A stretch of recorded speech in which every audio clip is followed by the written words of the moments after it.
반갑습니다. 주님의 이름으로 환영합니다. 영상예배에 나오신 우리 모든 성도들에게 하나님의 은혜와 평강이 넘치기를 간절히 축원합니다. 저도 성도님들을 보고 싶습니다. 성도님들도 보고 싶죠? 이제 곧 하나님께서 이 상황을 잘 평정해 주실 것입니다. 인내하면서 믿음을 더욱 안으로 뜨겁게 할 수 있기를 축원합니다. 우리 다 함께 찬송가 279장 인내하신 구세주여 찬송합시다. 인내하신 구세주여.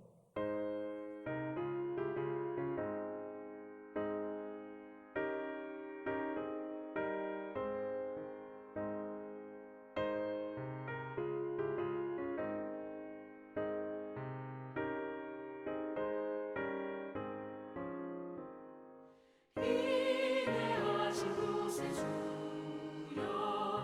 내가 비오니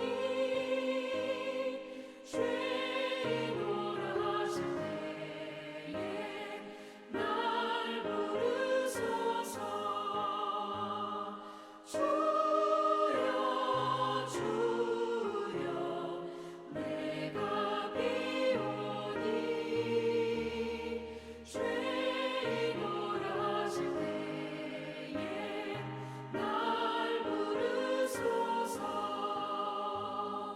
자비하신 보좌 앞에 꿇어 엎드려 자복하고 회개하니 믿음 주소서. 주여 주여 내가 비오니 죄인오라 하실 때에 날 부르소서. 주의 몸으로 의지하여 주께 가오니 상한 마음을 고치시고 구원하소서.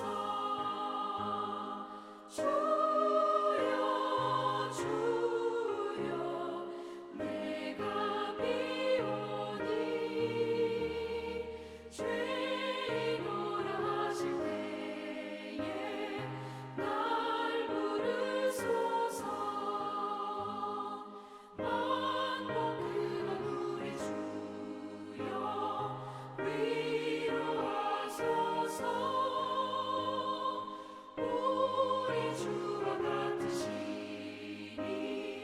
어디 있을까. 주여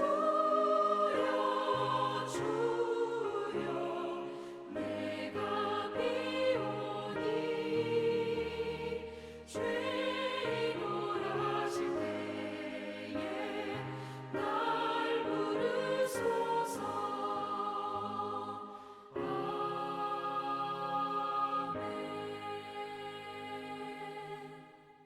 오늘 우리에게 주시는 하나님 말씀은 마태복음 18장으로 넘어갑니다.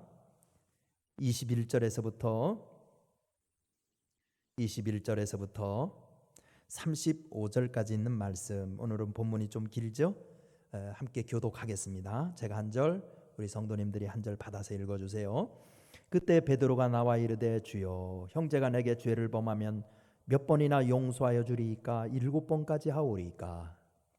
그래서 이르시되 내게 이르니 7번뿐 아니라 7번을 70번까지라도 할지니라. 그러므로 전국은 그 종들과 결산을 하던 어떤 임금과 같으니 결산할 때에 10,000달란트 빚진 자 하나를 데려오매 갚을 것이 없는지라 주인이 명하여 그 몸과 아내와 자식들과 모든 소유를 다 팔아 갚게 하라 하니 그 종이 엎드려 저자며 이르되 내게 참으소서 다 갚으리이다 하거늘 그 종의 주인이 불쌍히 여겨 놓아 보내며 그 빚을 탕감하여 주었더니 그 종이 나가서 자기에게 100데나리온 빚진 동료 한 사람을 만나 붙들어 목을 잡고 이르되 빚을 갚으라 하매 그 동료가 엎드려 간구하여 이르되 나에게 참아 주소서 갚으리이다 하되 허락하지 아니하고 이에 가서 그가 빚을 갚도록 오게 그 동료들이 그것을 보고 몹시 딱하게 겨 주인에게 가서 그 일을 다 알리니 그의 주인이 그를 불러다가 말하되 악한 종아 내가 빌기에 내가 내 빚을 전부 탕감하여 주었거든. 내가 너를 불쌍히 여김과 같이 너도 그 동료를 불쌍히 여김이 마땅하지 아니하냐 하고 주인이 노하여 그 빚을 다 갚도록 그를 옥졸들에게 넘기니라. 함께 읽습니다. 너희가 각각 마음으로부터 형제를 용서하지 아니하면 나의 하늘 아버지께서도 너희에게 이와 같이 하시리라. 아멘. 오늘 우리가 읽은 본문은 예수님께서 가르치신 용서에 대한 가르침이십니다. 참 이 용서 문제는 우리 신앙생활 하면서도 자신 없는 그런 제목 중에 하나이지요. 어쨌든 오늘 이 말씀을 묵상하면서 왜 주님은 그 하기 힘든 용서를 우리에게 정말 강요하면서 하라고 하시는 것인지 한번 그 말씀을 묵상해 보려고 합니다. 왜 우리는 용서해야 할까요? 첫째로 은혜 생활을 위해서입니다. 은혜 생활을 위해서. 32절, 33절, 4절까지 한번 보시면 되겠습니다. 예수님의 비유에 등장하는 1만 달란트 빚진 자가 용서를 실천하지 못한 이유는 자신의 능력으로 갚을 수 없는 빚을 탕감받았다는 사실을 잊은 것 때문입니다. 은혜에 대한 망각은 믿음에서 멀어지게 하고 자신에 대한 왜곡된 의식을 가지게 합니다. 그리고 필연, 자기 사랑과 자기 의에 빠지게 만듭니다. 자기애와 자기 의는 육신의 사람의 전형적인 특징입니다. 그런 사람에게는 참된 믿음에 싹이 틀 수 없습니다. 경건의 모양은 있으나 경건의 능력은 상실한 바리새인 같이 살게 됩니다. 우리가 한시도 잊지 말아야 할 것은 영원히 죽을 수밖에 없는 죄를 십자가 위에서 우리가 용서받았다는 사실입니다. 그 은혜를 잊으면 우리가 용서는 힘들어집니다. 용서가 자신의 권리라고 착각하게 됩니다. 결과 은혜를 사모하기보다는 자신의 의를 자랑하고 자신을 사랑하는 데 푹 빠지게 되어서 영적 침체에 떨어지게 됩니다. 대신 주님의 사죄의 은총을 기억하면서 늘 용서하는 생활에 힘쓰면 우린 영혼 속에는 하나님의 은혜가 가득하게 됩니다. 용서는 자신의 영혼이 사는 길이요 하나님의 은혜를 충만하게 누리는 길입니다. 두 번째, 우리가 용서해야 되는 이유는 영혼의 자유를 위해서입니다. 오늘 본문에 28절부터 30절 말씀에 등장하는 1만 달란트 빚진 자의 행동을 살펴보면 자기보다 강한 자에게는 한없이 허리를 굽신거리면서 동정을 유도합니다. 하지만 자기보다 약한 100데나리온 빚진 자에게는 너무너무 가혹합니다. 빚을 갚으라고 목을 조르기도 하고 탕감할 말미를 달라는 요청은 이런지하에 거절한 채 감옥에 쳐넣기도 합니다. 당시에 노예의 몸값이 500데나리온이었다고 하니까 얼마나 사람의 가치를 무시하고 행포를 휘두르는 것입니까? 이런 이중적인 모습을 가지고 사는 사람의 영혼에 참된 자유가 있을 수 있겠습니까? 이 정도면 사람의 영혼이라고 하기보다는 짐승의 마음이라고 해야 하지 않겠습니까?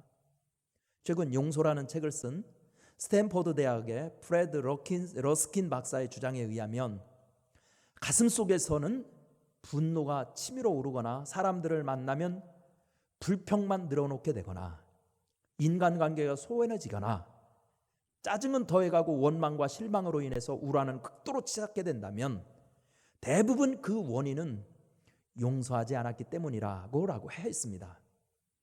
상처를 입느냐 입지 않느냐, 과거에 얽매여 살아가느냐, 자신을 되찾고 희망적인 미래를 설계하느냐 하는 문제는 바로 용서를 하는가 그렇지 않은가에 달려 있습니다. 세 번째, 우리가 용서해야 되는 이유는 승리하는 삶을 위해서입니다. 35절 말씀을 잘 보십시오. 우리가 살면서 용서를 실천하는데 적극적이지 못한 것은 용서하면 손해나고 용서하는 사람이 패배라는 그런 선입관 때문입니다. 그래서 당시의 바리새인들은 2번까지 용서하라, 그러나 그 이상 용서한다는 것은 비겁한 것이다 라고 가르쳤습니다.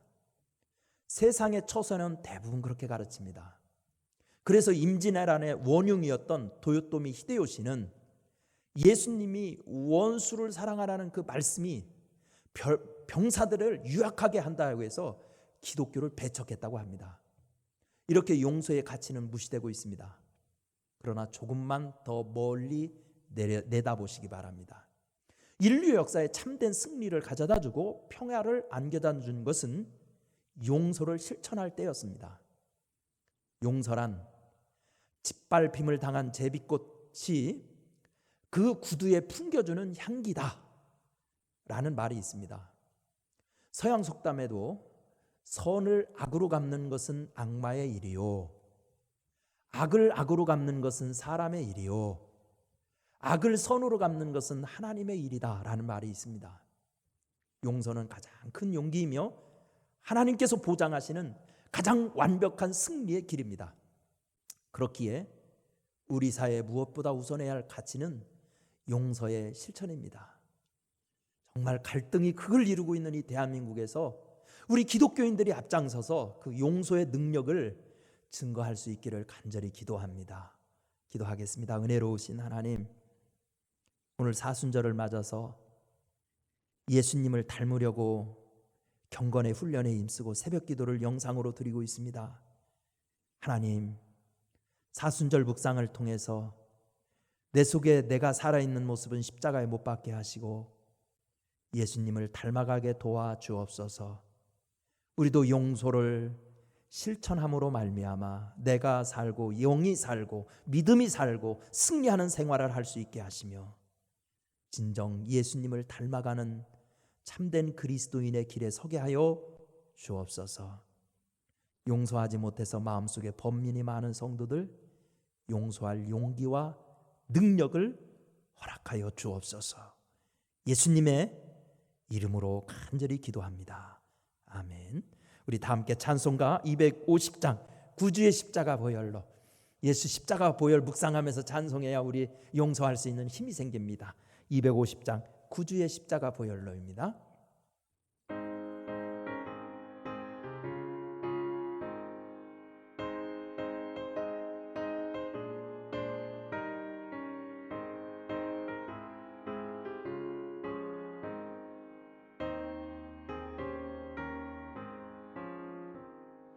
구주의 십자가 보혈로 죄 씻음 받기를 원하네.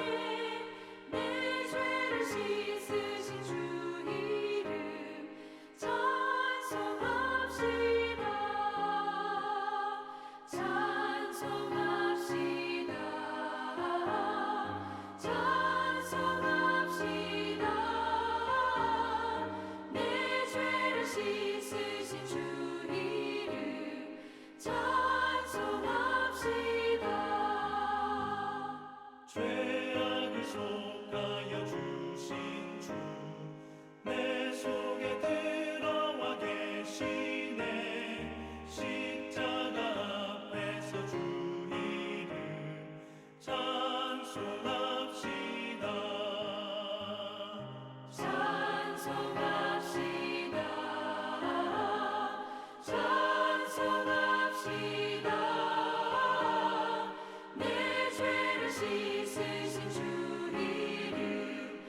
주기도문으로 오늘 새벽기도 마칩니다. 하늘에 계신 우리 아버지여, 이름이 거룩히 여김을 받으시오며 나라가 임하시오며 뜻이 하늘에서 이루어진 것 같이 땅에서도 이루어지이다.